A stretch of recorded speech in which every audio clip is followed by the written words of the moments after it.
I think there's two statements in Genesis that are of equivalent importance, actually.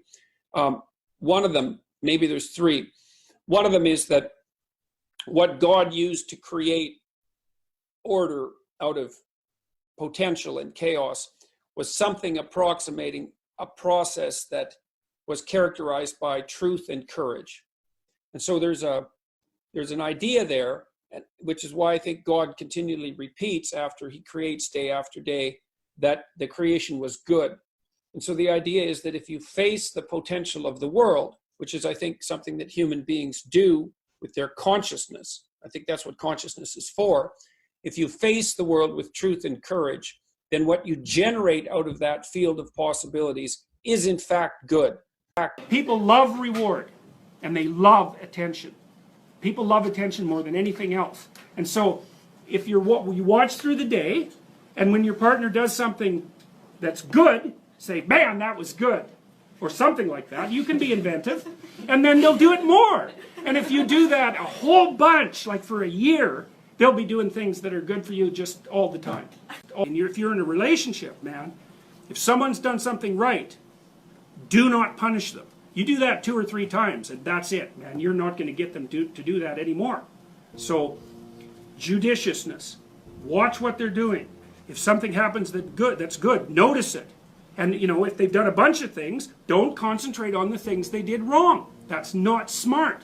It's really hard on them, too. Like, in some sense, this sounds manipulative and selfish, because I'm teaching you how to train your partner. But you should also teach them how to train you.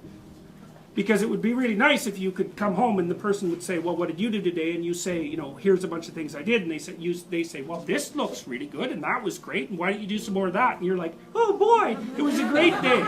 And so, you can train them to train you properly. And that's a really helpful thing, especially if you do it over a few years. There isn't anything that's more rewarding than trying to do things right. All other forms of reward pale by comparison. They're not even in the same conceptual universe.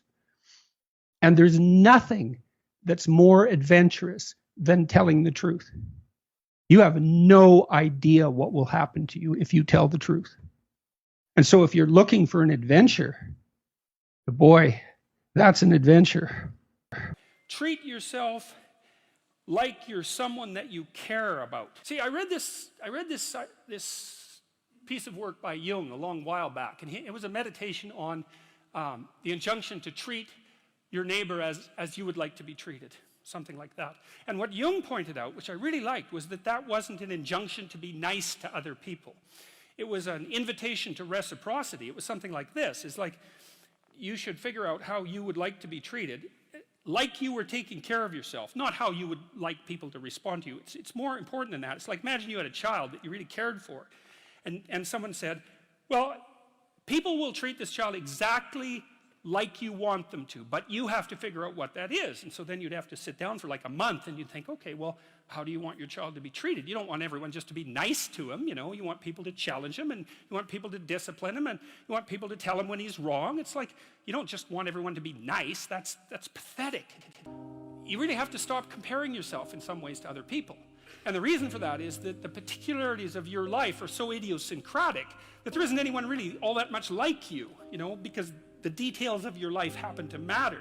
And so maybe you compare yourself to some rock star or something like that, and the person's rich and famous and glamorous and all that, but they're alcoholic and they use too much cocaine and they've had 3 divorces, and it's like, how the hell do you make sense out of that? Is that someone that you should judge yourself harshly against or not?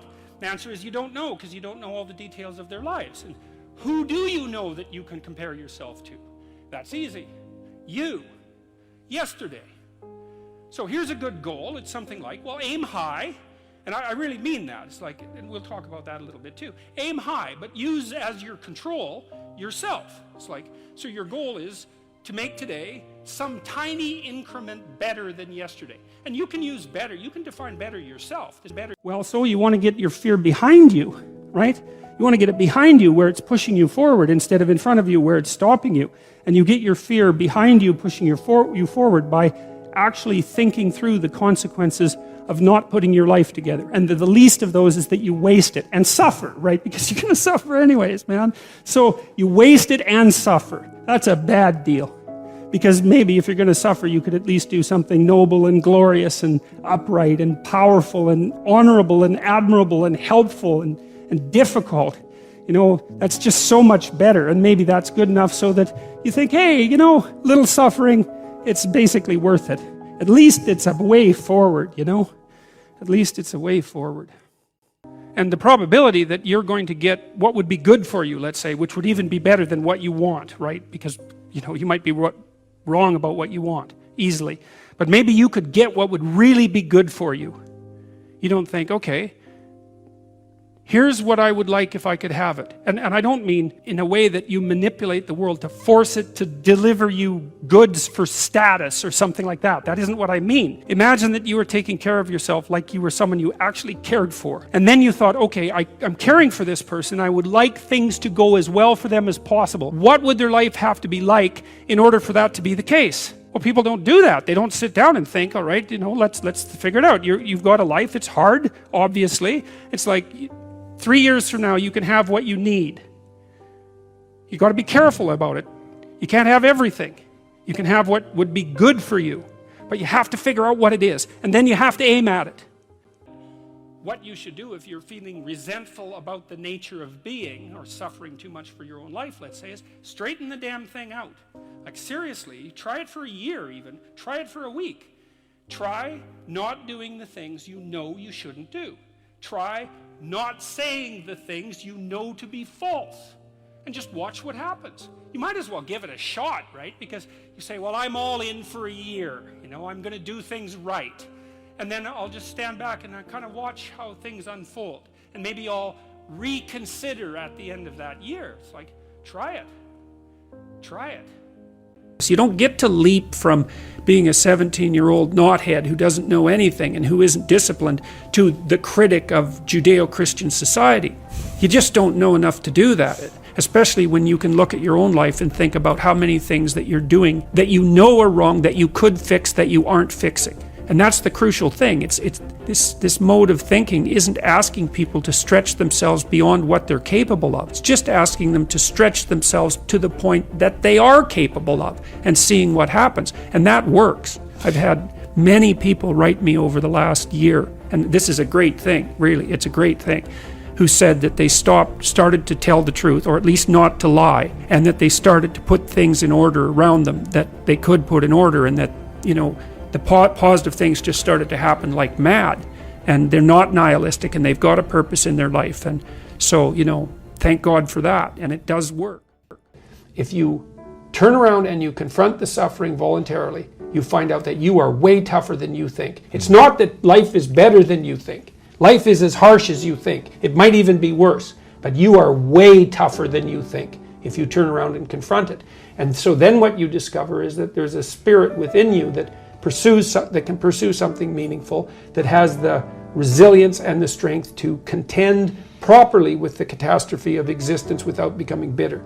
That's actually the central. So, and then I would say that's one of the central themes of 12 Rules for Life, is that make no mistake about it. Like the first noble truth of Buddhism, life is suffering. This is true, and it's worse than that because it's suffering contaminated by malevolence. That's the baseline.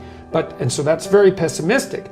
But the optimistic part is that you are so damn tough you can actually not only deal with that, you can improve that. Well, how much should you work? Because one answer is you just work till you die, right? I mean, you just exhaust yourself. And well, that's not a good idea. And then you have to figure out why that isn't a good idea. It's got to be something like this, is that you don't want to do so much work that the amount of work you do interferes with the amount of work that you could still do, right? Because if you work like mad for 2 weeks and then you have to lie in a hospital bed for a month, that obviously isn't very productive. So you have to figure out how much you can work diligently and then how much you have to recuperate so that you can get back up and work again. And, you know, people have basically settled on something like this and given it the divine imprimatur. That's one way of thinking about it, which is, well, you can toil away for 6 days, and no wonder because you have to work, but you should rest at least 1 day out of 7, because otherwise, well, you don't appreciate life. That might be part of it. And plus, I think it's more a matter of iterability. Is there such a thing as hate speech?